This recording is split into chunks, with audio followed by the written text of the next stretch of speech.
Welcome to the our channel. हर पल जियो का ड्रामा सीरियल आफ्ताब बहुत ही अच्छा बन चुका है। आने वाले एपिसोड में हम ये भी देखने जा रहे हैं। शफा बहुत ही ज़्यादा गुस्से में वरिशा से कहती है, तुम यहाँ से चली गई तो क्यों नहीं जाती। वरिशा कहती है, मेरी एक ही जिद है, तब मैं वाज को हासिल करूँगी। वाज के साथ तुम्हारा जैसा भी ताल्लुक है, मैं हमेशा हमेशा के लिए इस वास्ता को ख़त्म कर दूंगी। ये बात सुनकर बहुत ही ज़्यादा शफा तो परेशान होती है। शफा कहती है, तुम मेरे साथ इस तरह नहीं कर सकती, मैंने तुम्हारा क्या बिगाड़ा है। ये बात सुनकर वरिशा कहती है, बस दादू भी फैसला कर चुकी है, कभी भी ज्यादा देर अब दादू तुम्हें बर्दाश्त जिंदगी से नहीं करेगा, हमेशा हमेशा के लिए तुम्हें वहां छोड़ देगा, मैं उसे ऐसा मजबूर कर दूंगी। ये बात सुनकर शफा बहुत ही ज्यादा परेशान होती है। शफा कहते है, ये तुम्हारी गलतफहमी है। ये बात सुनकर बहुत ही ज्यादा गुस्से में वरिशा कहती है, ये तो वक्त ही बताएगा इस घर में हमेशा हमेशा कौन जाता है। वरिशा कहती है, ये तो वक्त ही बताएगा, तुम हमेशा हमेशा के लिए वहां से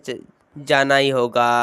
ये बात सुनकर बहुत ही ज़्यादा शफा तो परेशान होती है। शफा कहती है, कभी भी ऐसा नहीं हो सकता, क्योंकि जो वाद मुझसे मोहब्बत करता है वो मेरी मोहब्बत की खातिर कुछ भी कर सकता है। दोस्तों, मेरा वीडियो आप लोग की अच्छी लगी तो वीडियो की लाइक और चैनल को सब्सक्राइब लामी करना। खुदा हाफिज़।